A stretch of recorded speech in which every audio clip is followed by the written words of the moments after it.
Hello friends, welcome to our YouTube channel government exam insight. आज हम देखेंगे 24 फरवरी 2025 के द हिंदू में आए हुए सभी आर्टिकल और एडिटोरियल को जो गवर्नमेंट एग्जाम के लिए ज़रूरी है, और साथ ही में हर एक टॉपिक के पॉइंट वाइज नोट्स।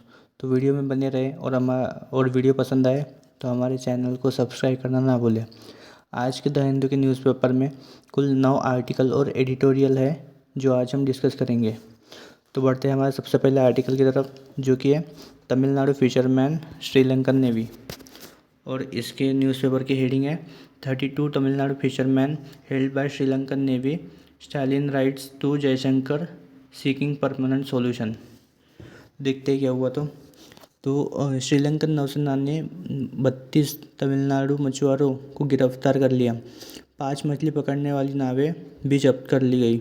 यह समस्या बार बार होती है। तमिलनाडु के मछुआरे अक्सर अंतर्राष्ट्रीय समुद्री सीमा पार करने के कारण श्रीलंकाई नौसेना द्वारा गिरफ्तार किए जाते हैं। तमिलनाडु रिस्पांस। मुख्यमंत्री M.K. स्टालिन ने विदेशी मंत्री एस जयशंकर को इस घटना पर पत्र लिखा। उन्होंने मछुआरों और उनकी नावों को जल्दी से छुड़ाने की मांग की। स्टालिन ने भारत सरकार से अपील की कि इस तरह की घटनाओं को हमेशा के लिए रोकने के लिए स्थायी समाधान निकाला जाए। Why is this a serious issue? मछुआरों पर असर। तमिलनाडु के मछुआरे मछली पकड़ने पर निर्भर है। बार बार गिरफ्तारी से आर्थिक और मानसिक तनाव बढ़ता है। नावें जब्त या नष्ट हो जाती है, जिससे भारी आर्थिक नुकसान होता है। समुद्री सीमा विवाद। भारत और श्रीलंका के बीच समुद्री सीमा को लेकर विवाद कई वर्षों से चल रहा है। श्रीलंका का कहना है कि भारतीय मछुआरे अवैध रूप से उनके जल क्षेत्र में प्रवेश करते हैं। पाल्क बे रीजन सबसे विवादित क्षेत्र है, जहां दोनों देश के मछुआरे मछली पकड़ने के अधिकार को लेकर दावा करते हैं। What Tamil Nadu wants. भारत सरकार तुरंत कूटनीतिक कदम उठाए ताकि 32 मछुआरों और उनकी नावों को सुरक्षित वापस लाया जा सके। भारत और श्रीलंका के बीच स्थायी वार्ता हो ताकि समुद्री सीमा विवाद का स्थायी समाधान निकाला जा सके। भारतीय मछुआरों की सुरक्षा के लिए मजबूत कदम उठाए जाए ताकि भविष्य में ऐसी गिरफ्तारियां न हो। कंक्लूजन। यह घटना दर्शाती है कि तमिलनाडु के मछुआरों और श्रीलंकाई नौसेना के बीच विवाद एक पुरानी समस्या है। तमिलनाडु सरकार केंद्र सरकार से ठोस कदम उठाने की मांग कर रही है ताकि मछुआरों की आजीविका की सुरक्षा हो सके और भविष्य में ऐसी घटनाएं न हो। तो बढ़ रहे हमारे नेक्स्ट टॉपिक के ऊपर, जो कि है इंडिया डिपोर्टेशन बाय यूएस। और इसके न्यूज़पेपर की हेडिंग है 12 Indian arrive in Delhi days after deportation to Panama by the US. देखते हैं। 12 भारतीयों को अमेरिका से वापस भेज दिया गया क्योंकि वे गैरकानूनी तरीके से प्रवेश करने की कोशिश कर रहे थे। उन्हें सीधे भारत नहीं भेजा गया, बल्कि पहले पनामा, जो कि सेंट्रल अमेरिका का एक देश है, वहाँ भेजा गया। पनामा में कुछ दिन डिटेंशन सेंटर में रहने के बाद उन्हें अंत में भारत लाया गया। वे दिल्ली पहुँचे और अब भारतीय अधिकारियों की निगरानी में हैं। Why were they deported? America के इमिग्रेशन कानून बहुत सख्त है। अगर कोई बिना सही दस्तावेजों के घुसने की कोशिश करता है तो उसे वापस भेज दिया जाता है। भारत से कई लोग अवैध रूप से अमेरिका जाने की कोशिश करते हैं क्योंकि वे नौकरी और बेहतर ज़िंदगी की तलाश में होते हैं। संभवतः ये 12 भारतीय अमेरिका मेक्सिको बॉर्डर पर पकड़े गए, जहां सुरक्षा पहले से ज़्यादा सख्त हो गई है। Why were they sent to Panama first? Dunki route एक गैरकानूनी रास्ता है जिसमें लोग कई देशों से होते हुए अमेरिका पहुंचने की कोशिश करते हैं। इस रूट में आमतौर पर ब्राज़ील, इक्वाडोर और पनामा जैसे देश शामिल होते हैं। अमेरिकी अवैध रूप से घुसे लोगों को उसी देश में वापस भेजा जाता है जहां से वे आखिरी बार आए हैं। इसलिए उन्हें पहले पनामा और फिर भारत भेजा गया है। What happen to them now? भारतीय अधिकारी इनसे पूछताछ करेंगे कि क्या ये मानव तस्करी शिकार थे मानव तस्करी के शिकार थे या खुद अवैध रूप से जाने की कोशिश कर रहे थे। कुछ लोगों पर भारत में कानूनी कार्रवाई हो सकती है, जबकि कुछ को पूछताछ के बाद छोड़ दिया जाएगा। सरकार अब उन एजेंट्स पर सख्ती कर रही है जो फर्जी वादों से लोगों को विदेश भेजने का झांसा देते हैं। Why is this a big issue? हर साल हजारों भारतीय अवैध रास्तों से विदेश जाने की कोशिश करते हैं, जिससे उनकी जान को खतरा होता है। कई लोग मानव तस्करों के जाल में फंस जाते हैं, जो उनसे लाखों रुपए लेकर बीच रास्ते में छोड़ देते हैं। अमेरिका और अन्य देश अब अवैध इमिग्रेशन पर सख्त हो गए हैं, जिससे यह और ज़्यादा मुश्किल और ख़तरनाक हो गया है। What can be done? फर्जी इमिग्रेशन एजेंटों के खिलाफ सख्त कार्रवाई होनी चाहिए, जो लोगों को झूठे वादों से बहकाते हैं। लोगों को जागरूक किया जाए ताकि वे इन धोखेबाजों के जाल में न फंसे। विदेश जाने के लिए कानूनी और सुरक्षित तरीके अपनाने को बढ़ावा दिया जाए ताकि लोगों को कोई परेशानी ना हो। कंक्लूजन: ये 12 भारतीय अमेरिका में गैरकानूनी तरीके से घुसने की कोशिश में पकड़े गए और उन्हें वापस भेज दिया गया। यह घटना दिखाती है कि अवैध रास्तों से जाने में कितना बड़ा खतरा होता है और लोगों को सतर्क रहने की ज़रूरत है।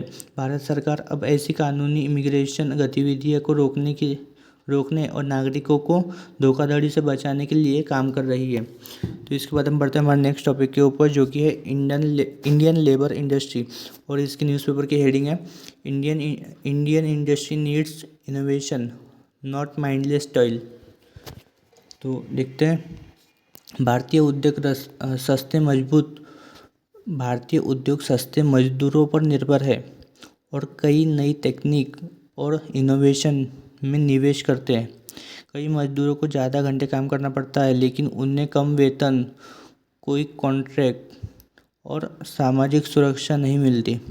सरकारी लेबर लॉस कमज़ोर है और कई फैक्ट्रियां मजदूरों के बुनियादी अधिकारों की अनदेखी करती है।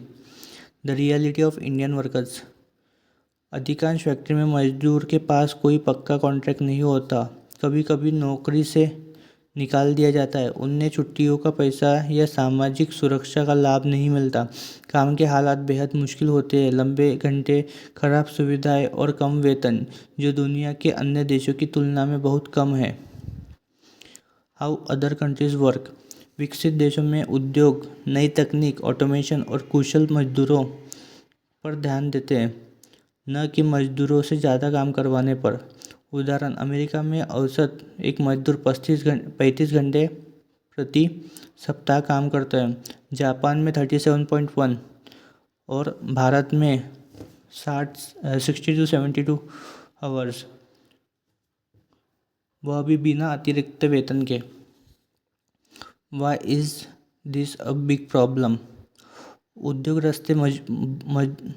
रस्ते मजदूरों पर निर्भर हो गए हैं, जिससे नई तकनीक और विकास की गति धीमी हो रही है। छोटे व्यवसायों को नुकसान हो रहा है क्योंकि बड़ी फैक्ट्रियां पूरे बाजार पर कब्जा कर रही है।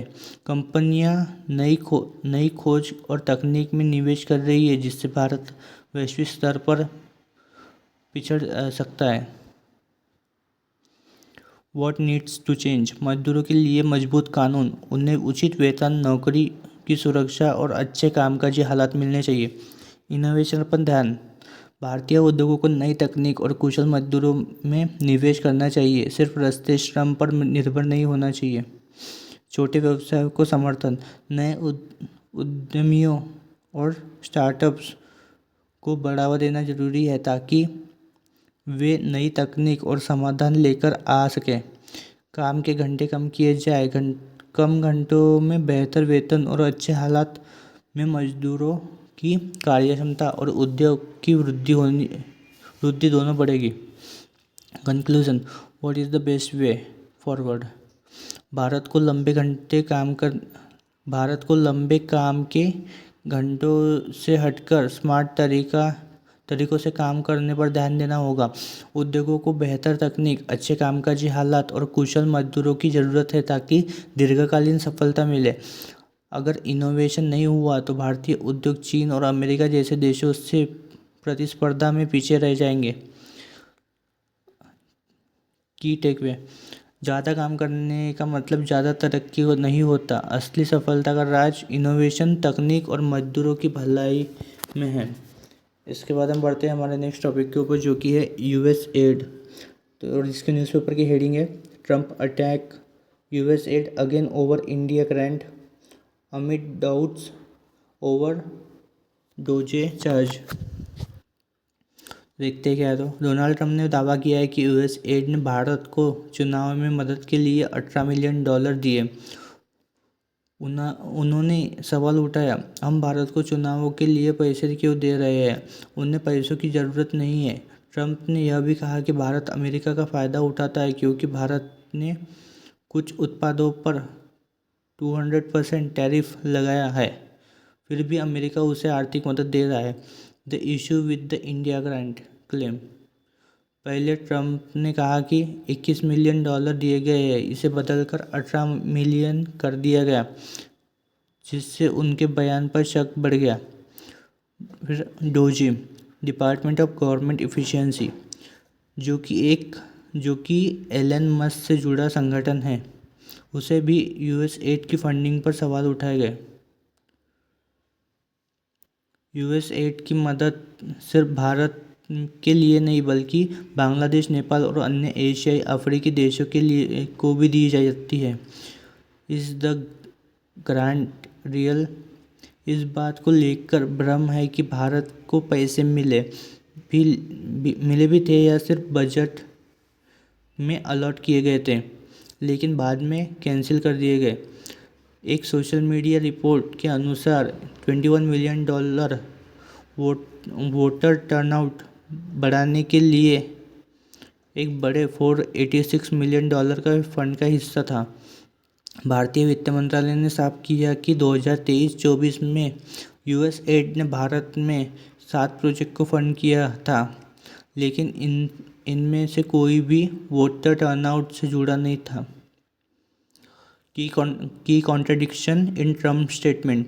रकम को लेकर भ्रम। पहले कहा $21 मिलियन, फिर कहा $18 मिलियन। पैसा दिया गया यह सिर्फ अलॉट हुआ। कुछ रिपोर्ट्स कहती है कि बजट अलॉट हुआ था लेकिन ट्रांसफ़र नहीं किया गया। भारत अकेला देश नहीं है, यह फंड कई देशों के लिए था, सिर्फ भारत के लिए नहीं। वित्त मंत्रालय का खंडन। भारत ने साफ किया कि यूएस एड से कोई पैसा वोटर टर्नआउट के लिए नहीं मिला। Conclusion, what does this mean? Trump इस मुद्दे का इस्तेमाल अमेरिका की विदेशी सहायता नीति की आलोचना के लिए कर रहे हैं, लेकिन इस फंड के अस्तित्व को लेकर कई संदेह है। भारत ने साफ कहा कि उसे वोटर टर्नआउट के लिए कई फंड नहीं मिला और यूएस एड का यह पैसा कई देशों के लिए था। यह मुद्दा राजनीतिक और गलत जानकारी से जुड़ा हो सकता है, बजाय किसी ठोस तथ्य के। तो इसके बाद हम बढ़ते हैं हमारे नेक्स्ट आर्टिकल के ऊपर, जो कि है talent shortage India and the world. तो और इसके न्यूज़पेपर की हेडिंग है, talent shortage global challenge India opportunity. तो देखते हैं what is the global talent shortage. 2030 तक दुनिया में कुशल लोगों की मांग बहुत ज़्यादा हो जाएंगी, लेकिन आपूर्ति कम होगी। इसका मतलब है कि 85.2 मिलियन कुशल लोग कम होंगे। इससे दुनिया को $8.45 ट्रिलियन, जो कि जर्मनी और जापान की कुल जीडीपी के बराबर है, इतना बड़ा नुकसान हो सकता है। भारत के लिए यह एक बड़ा अवसर है। हम दुनिया को कुशल लोग दे सकते हैं।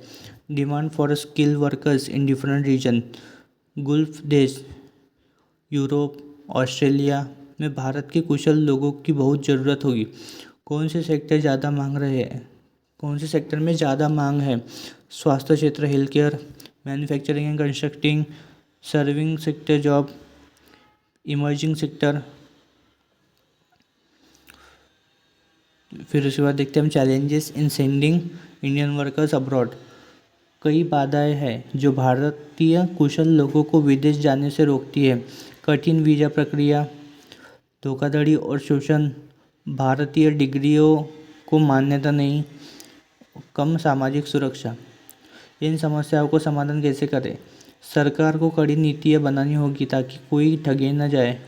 दूसरे देशों के साथ समझौते करने होंगे ताकि भारतीय डिग्री मान्य हो। निजी और सरकारी संस्थाओं को मिलकर अच्छे ट्रेनिंग प्रोग्राम चलाने होंगे। अस्थायी वर्क वीज़ा और रोटेशनल माइग्रेशन को बढ़ावा देना होगा। उसके बाद देखते हैं चेंजिंग इमिग्रेशन पॉलिसीज कंसर्न। कुछ देश कुशल भारतीयों को अपना रहे हैं तो कुछ नियम सख्त कर रहे हैं। यूरोप अपने इमिग्रेशन नियमों को सख्त कर रहा है। इससे भारतीयों को वहां जाना मुश्किल हो सकता है। ऑस्ट्रेलिया भारतीयों के लिए खुला है। भारत ऑस्ट्रेलिया में दूसरा सबसे बड़ा कुशल माइग्रेशन ग्रुप है। वह इंडिया हैज़ एन एडवांटेज। हालांकि कुछ देशों में विरोध बढ़ रहा है। भारतीयों की मेहनत और कुशलता की दुनिया में कद्र होती है। भारत को अपने लोगों को अवैध माइग्रेशन और फर्जी नौकरी के झांसे से बचाना होगा। अगर भारत इस मौके का सही फ़ायदा उठाए तो 2030 तक उसकी जीडीपी 6.5 से 9 ट्रिलियन डॉलर तक बढ़ सकती है। Conclusion, what does this mean? दुनिया में कुशल लोगों की भारी कमी होने वाली है और भारत इस कमी को पूरा कर सकता है। अगर हम अपने युवाओं को सही ट्रेनिंग दें और भारत वैश्विक अर्थव्यवस्था में बड़ा हिस्सा ले सकता है। सरकार को नीतियाँ सुधारनी होगी और दूसरे देशों के साथ सहयोग बढ़ाना होगा। अगर सही कदम उठाए गए तो भारत के लिए एक बड़ा आर्थिक उछाल ला सकता है। तो इसके बाद हम देखते हैं हमारे नेक्स्ट आर्टिकल को, जो कि है गैग ऑर्डर, GAG ऑर्डर। और इसकी न्यूज़पेपर की हेडिंग है what has supreme court previously ruled on gag orders. देखते हैं यूट्यूबर रणवीर अलाहाबादिया के खिलाफ महाराष्ट्र, असम और राजस्थान में कई FIR दर्ज हुई। मामला उनके YouTube show India's got talent में दिए गए कुछ बयानों से जुड़ा है। 18 फरवरी 2025 को सुप्रीम कोर्ट ने उनकी गिरफ्तारी पर रोक लगाई, लेकिन कुछ सख्त शर्तें रखी। सोशल मीडिया पर पोस्ट या कमेंट करने को पूरी तरह रोक। पासपोर्ट पुलिस को सौंपना होगा। कई लोगों ने इसे व्यक्तिगत स्वतंत्रता पर सख्त पाबंदी माना है। What is a gag order? तो गैग ऑर्डर देखते हैं। गैग ऑर्डर का मतलब होता है कि कानूनी रूप से किसी को सार्वजनिक बयान देने से रोकना। इस मामले में सुप्रीम कोर्ट ने रणवीर अलाहाबादिया पर कोई भी शो, ऑडियो वीडियो कंटेंट प्रसारित करने या सोशल मीडिया इस्तेमाल करने पर रोक लगा दी। इसे प्रायर रिस्ट्रेन कहा जाता है, जिसका मतलब होता है बोलने से पहले ही रोक लगाना। How court have ruled on gag orders in the past. अदालतें आमतौर पर ऐसे आदेश देने में सतर्क रहती है क्योंकि ये अभिव्यक्ति की आज़ादी को सीमित कर सकते हैं। 2021 में केरल हाईकोर्ट ने एक ऐसे ही आदेश को गलत बताया और कहा कि यह व्यक्ति के काम करने के अधिकार का उल्लंघन है। 2022 में सुप्रीम कोर्ट ने फैसला दिया है कि जमानत की शर्तें तर्कसंगत होनी चाहिए, जो किसी को काम करने से न रोकें।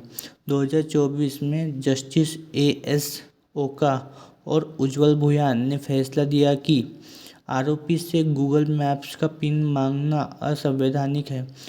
निष्कर्ष, अगर जमानत की शर्तें किसी को काम करने से रोकती है तो यह अन्यायपूर्ण हो सकता है। How do court grant interim relief? जब अदालत किसी व्यक्ति को गिरफ्तारी से बचाने के लिए राहत देती है तो वह कई बातों पर ध्यान देती है। फरार होने का खतरा, क्या आरोपी देश छोड़ सकता है? सबूतों से छेड़छाड़ का खतरा, क्या वह गवाहों को प्रभावित कर सकता है? सार्वजनिक शांति का मामला, क्या उसकी बातों से समाज में विवाद हो सकता है? रणवीर अलाहाबादिया के मामले में सोशल मीडिया पर पाबंदी लगाना क्या बहुत सख्त फैसला है? यह बड़ा सवाल है। की टेकअवे, सुप्रीम कोर्ट ने रणवीर अलाहाबादिया को गिरफ्तारी से बचाया, लेकिन उनकी बोलने की आज़ादी पर रोक लगाई। सोशल मीडिया इस्तेमाल करने से रोकना एक गैग ऑर्डर है। पहले के कोर्ट फैसलों में कहा गया है कि ऐसे सख्त प्रतिबंध सही नहीं होते। कोर्ट के पास पाबंदी लगाने का अधिकार है, लेकिन यह पाबंदी तर्कसंगत और न्याय संगत होनी चाहिए। तो इसके बाद हम बढ़ते हैं हमारे नेक्स्ट टॉपिक के ऊपर, जो कि है यूएजी केयर। और इसके न्यूज़पेपर की हेडिंग है, why has the UGC care list of journals been discontinue. तो देखते हैं, यूनिवर्सिटी ग्रेड कमीशन ने यूजीसी केयर नामक जनरल्स की सूची को बंद करने का फैसला किया है। यह सूची 2018 में उच्च गुणवत्ता वाली अकादमिक पत्रिकाओं को सुनिश्चित करने के लिए शुरू की गई थी। अब यूजीसी ने नई गाइडलाइंस जारी की है, जिनके आधार पर पत्रिकाओं का चयन किया जाएगा। What exactly happen? यूजीसी ने यूजीसी केयर की सूची को बंद कर दिया है और नई गाइडलाइंस लागू की है। इसका कारण सूची बनाने की प्रक्रिया में पारदर्शिता की कमी, देरी और अधिक केंद्रीयकरण बताया गया। नई गाइडलाइंस पर सुझाव देने की अंतिम तारीख 25 फरवरी है। What are the new parameters? UGC ने suggestive parameters for revive journals नामक एक दस्तावेज में 36 नए पैरामीटर्स जारी किए। कुछ प्रमुख पैरामीटर्स: पत्रिका का नाम और आईएसएन नंबर, फिर उसके बाद नियमित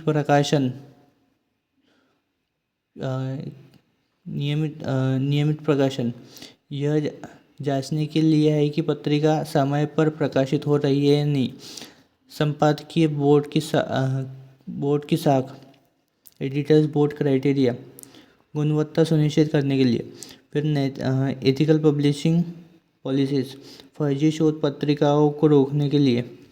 why did UGC discontinue the list? UGC care की सूची का उद्देश्य था कि सिर्फ उच्च गुणवत्ता वाली शोध पत्रिकाओं को ही मान्यता दी जाए, लेकिन इस सूची को लेकर कई समस्याएं सामने आई।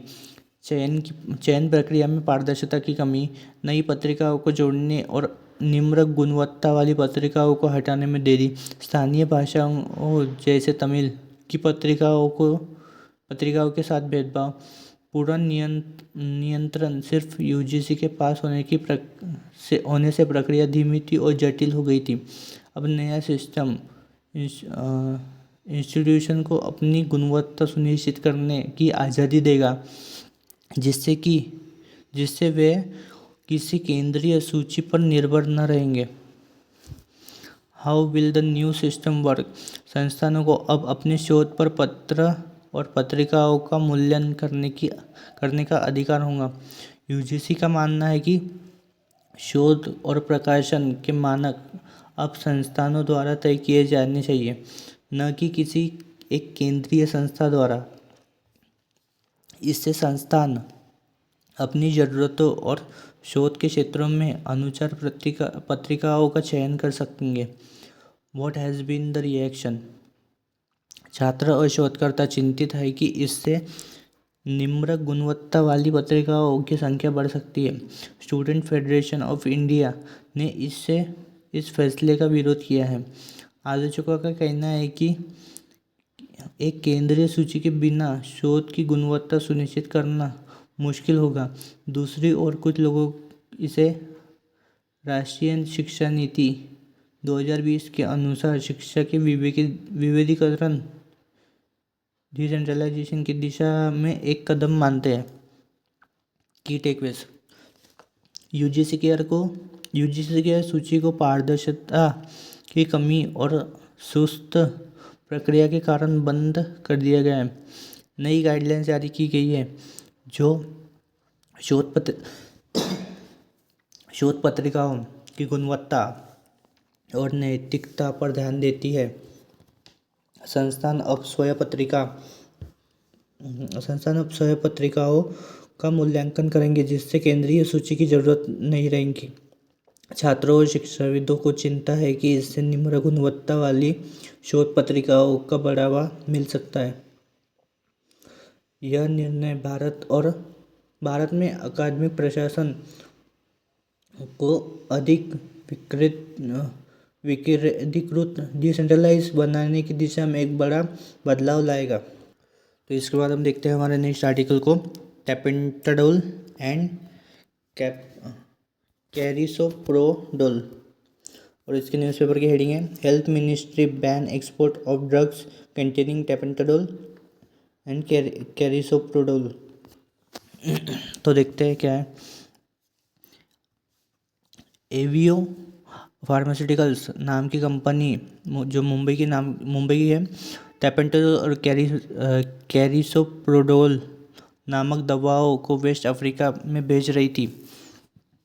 ये दवाएं भारत में अप्रूव नहीं थी, लेकिन फिर भी इनका एक्सपोर्ट किया जा रहा था। स्वास्थ्य मंत्रालय ने तुरंत कार्रवाई करते हुए निर्यात पर रोक लगा दी। कंपनी का एनओसी वापस ले लिया। What are these drugs used for? Tapentadol तेज दर्द को कम करने वाली दवा है, और कैरिसोप्रोडोल मसल्स में होने वाले दर्द को और जकड़न को दूर करने वाली दवा है। दोनों दवाओं का गलत इस्तेमाल और नशे के लिए दुरुपयोग किया जा सकता है। Why was the ban imposed? गलत इस्तेमाल की चिंता। ये दवाएं वेस्ट अफ्रीका में भेजी जा रही थी जहां इनके गलत इस्तेमाल और नशे की रिपोर्ट सामने आई थी। अनुमोदित न होना। भारत में इन दवाओं के विशेष मिश्रण को मंजूरी नहीं मिली थी। नियमों का उल्लंघन। CDSCO Central Drugs Standard Control Organisation ने पाया कि दवाओं का निर्यात नियमों के अनुसार नहीं हो रहा है। Government action and audits. CDSCO ने दवा कंपनियों का ऑडिट किया ताकि नियमों का पालन हो। दिसंबर 2022 में 45 दवा निर्माण मैन्युफैक्चरिंग साइट्स की जांच की गई और कई जगह गड़बड़ियां मिली। जनवरी 2023 में कई कंपनियों को उत्पादन रोकने का आदेश दिए गए। एवियो फार्मास्यूटिकल के खिलाफ भी सख्त कार्रवाई की गई। What did the US FDA do? US FDA food and drug administration ने पहले ही टेपेंटाडोल और कैरिसोप्रोडोल पर चेतावनी जारी कर दी थी। FDA ने पाया कि कुछ अवैध दवाएं बाजार में घूम रहे हैं जिससे स्वास्थ्य को नुकसान हो सकता है। की टेकवे। भारत ने टेपेंटाडोल और कैरिसोप्रोडोल जैसी अप्रूव न की गई दवाओं के निर्यात पर रोक लगा दी। स्वास्थ्य मंत्रालय ने वेस्ट अफ्रीका में इन दवाओं के गलत इस्तेमाल की रिपोर्ट के बाद कार्रवाई की। CDSCO के ऑडिट में कई नियमों का उल्लंघन और निर्माण में गड़बड़ी पाई गई। अमेरिकी FDA पहले ही इन दवाओं के गलत इस्तेमाल को लेकर चेतावनी दे चुका है। इस कदम का उद्देश्य दवा के गलत इस्तेमाल को रोकना और दवा निर्यात में सख्ती लाना है। तो इसके बाद हम देखते हैं हमारे नेक्स्ट और लास्ट टॉपिक को, जो कि है मून साउथ पोल मैप, और इसके न्यूज़पेपर की हेडिंग है, first detail map of moon south pole made from Chandrayaan data.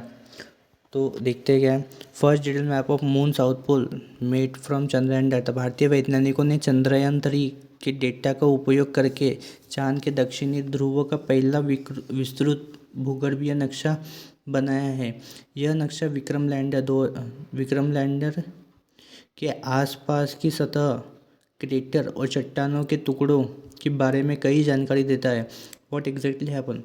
भौतिक अनुसंधान प्रयोगशाला PRL और पंजाब यूनिवर्सिटी और इसरो के वैज्ञानिकों ने चंद्रयान 3 के प्रज्ञान रोवर के डेटा का अध्ययन किया। उन्होंने विक्रम लैंडर के पास की सतह का नक्शा तैयार किया और वहां की चट्टानों व धूल का विश्लेषण किया। यह अध्ययन से चांद की भूगर्भीय संरचना और उसके क्रेटर को बेहतर समझने में मदद मिलेगी।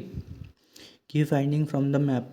नक्शे में दिखा कि लैंडर स्थल के पास ऊंचे पहाड़ी क्षेत्र और समतल मैदान हैं। वैज्ञानिकों ने पाया कि शॉमबर्गर कार्टर इस क्षेत्र में फैले टुकड़ों का मुख्य स्रोत है। क्रेटरों के डेटा से वैज्ञानिकों ने अनुमान लगाया कि यह क्षेत्र लगभग 3.7 अरब साल पुराना है, जो पृथ्वी पर जीवन शुरू होने के समय के आसपास है। Importance of the study. चांद पर मैग्मा की गुत्थी सुलझाना। यह अध्ययन बताता है कि चांद की सतह के नीचे मैग्मा या प्राचीन ज्वालामुखी गतिविधियां हो सकती है। चांद के विकास को समझना। यह खोज वैज्ञानिक चांद की सतह की संरचना और समय के साथ हुए बदलावों का अध्ययन कर सकते हैं। चांद पर कचरा। अमेरिका, रूस, चीन, भारत, जापान और यूरोप जैसे देशों के पुराने अंतरिक्ष यान और लैंडर चांद पर कचरा छोड़ गए हैं, जिससे सतह पर असर पड़ा है। Challenges and limitation. चांद की सतह अभी भी पूरी तरह समझी नहीं गई है, जिससे भविष्य में वहाँ बस्ती बसाना कठिन हो सकता है। पुराने मिशनों के द्वारा छोड़े गया कचरा भविष्य के लिए नए अंतरिक्ष अभियानों में बाधा बन सकता है। Why is this important for future mission. इस डेटा से भविष्य के चंद्र मिशनों के लिए सुरक्षित लैंडिंग स्थल को चयन करने में मदद मिलेगी। क्रेटरों को समझकर वैज्ञानिक ग्रहों के विकास के बारे में जान सकते हैं। यह जानकारी भारत के आने वाले अंतरिक्ष अभियानों को मजबूती देगी। की टेकअवे।